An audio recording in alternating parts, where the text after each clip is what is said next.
Good morning students.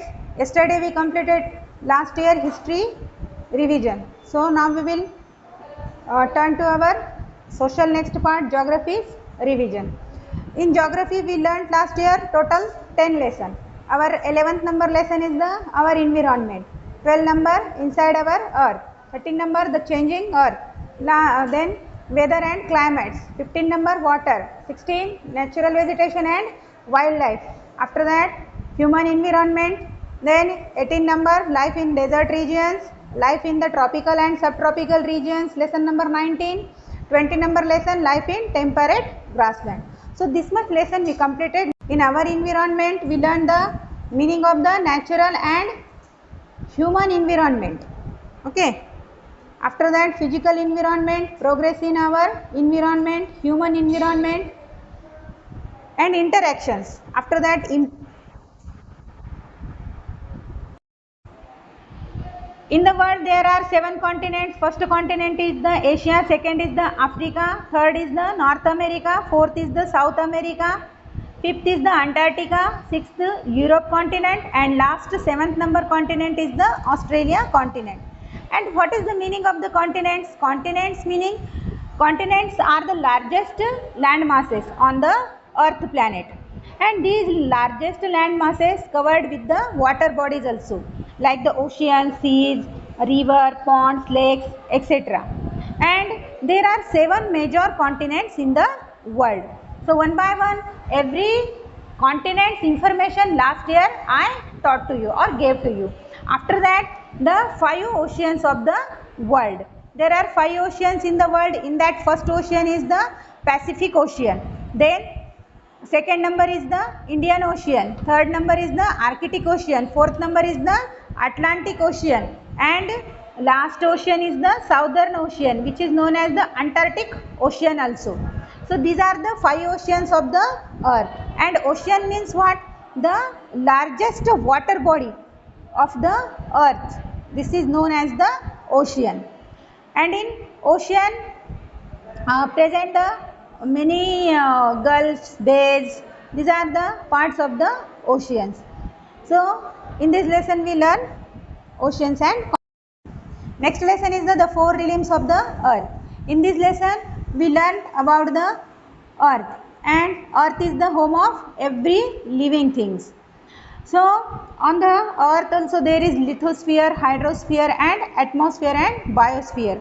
So these are the 4 realms which present on the earth, and of the everyone's we learned in the previous class. In this picture also you are looking biosphere, lithosphere.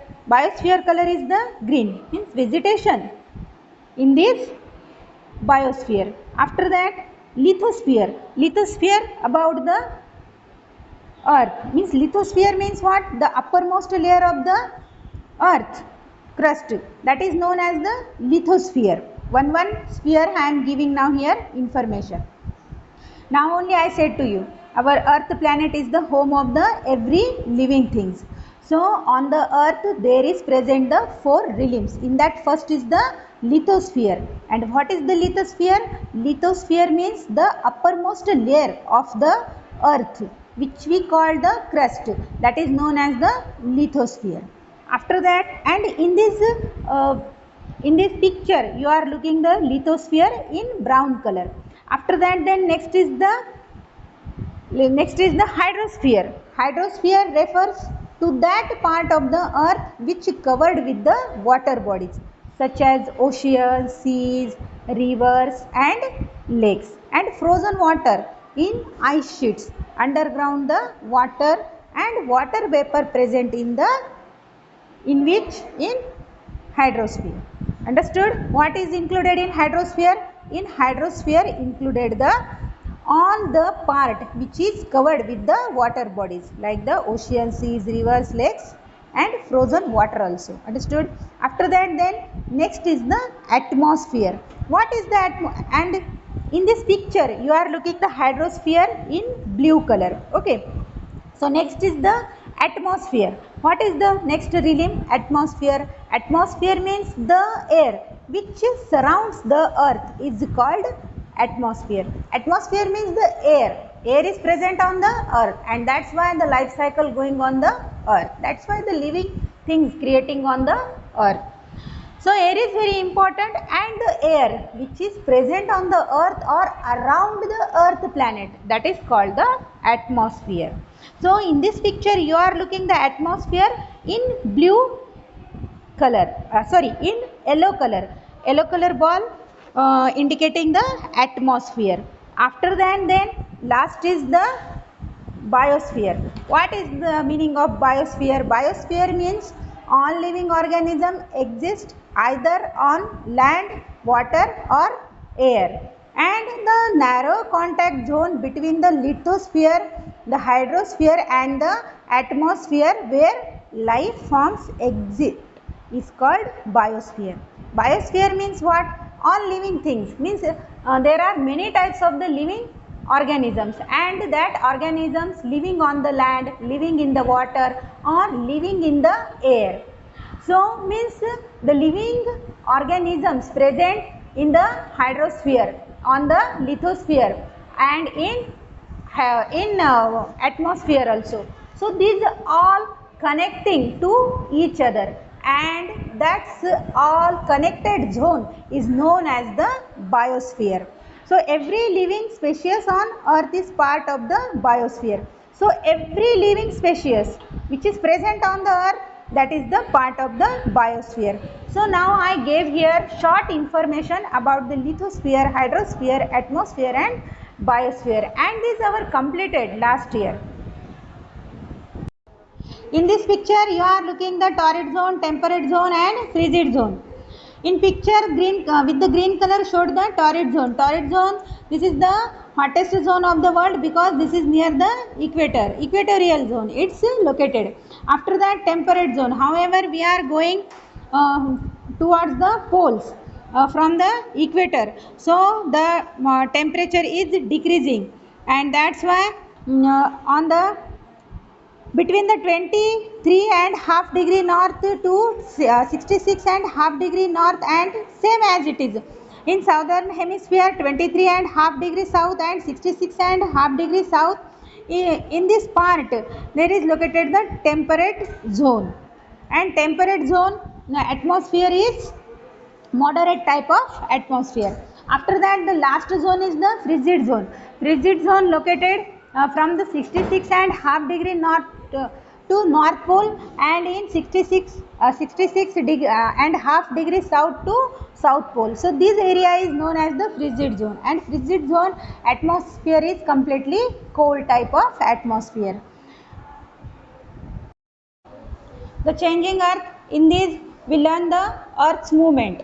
After that folding. In this picture you are looking the folding. By the folding forming the fold mountains. After that theory of plate tectonics, then faulting. So these we learn in this lesson. What is the theory of plate tectonics?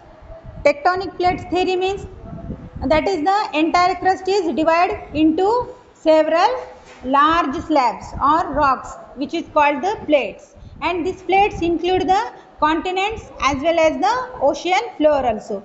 So when the plates move and rub against each other due to the force generating below the crust, the movements of plates, which is also called tectonic movements, or it is responsible for the occurrence of earthquake, tsunami or volcanic eruption. Understood to you what is the theory of tectonic plates? Tectonic plates means this is the entire crust of the earth which is divided in several large slabs or rocks which is called the plates. And when these plates changing its place or moving or it's rubbing to each other, so that time generating very much force, and due to that force that plates moved, and that's why that plates become responsible for occurrence of the earthquake, tsunami and volcanic eruption. In this we learn the types of rocks also. So here one type of rocks picture you are looking, and that is the sedimentary rocks. There are how many types of the rocks there? First is the igneous rock. The example of igneous rocks, basalt and granite. Then sedimentary rocks. In sedimentary rocks, limestone. Then metamorphic rocks. In metamorphic rocks examples means graphite. So these are the all examples of the rocks, and these all rocks made by the earth crust. Understood? So then next, our next lesson is the inside our earth. In this lesson we learn all about the earth and its structure. In this picture you are looking the structure of the earth. In that first is the crust. Crust means the topmost layer of the earth is called the crust. Then next is the mantle. This is the internal part of the earth, or it is the layer just below the crust is called the mantle.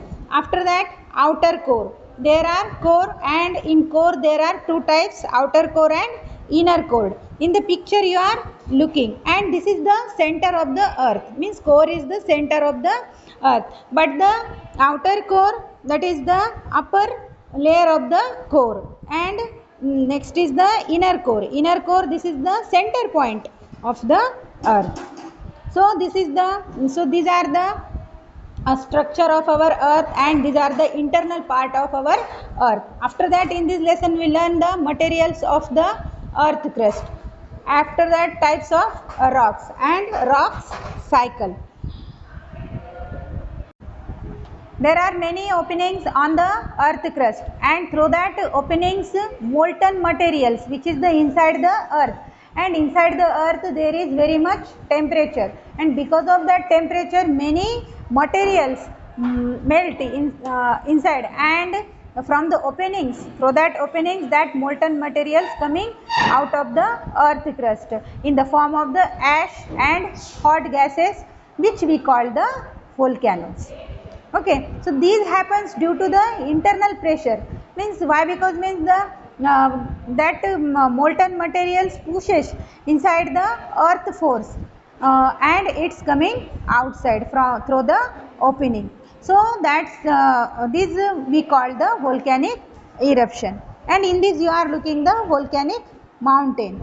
Okay, means this like volcanic eruption is going on.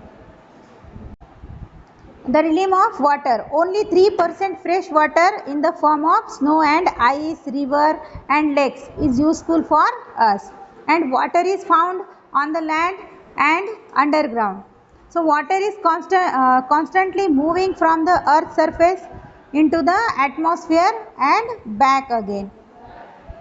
So this is the realm of water. After that, ocean water. The water which is in the ocean, and ocean covered almost 3/4 part of the earth surface, and there are 5 distinct oceans, that means the Pacific, Atlantic, Indian, Arctic and Antarctic oceans on the earth. So the salinity of the ocean water is very much. Ocean water is saline because it contains a variety of salts and dissolved minerals like the sodium, chloride, magnesium, calcium, potassium, and that's why this water is become the saline water.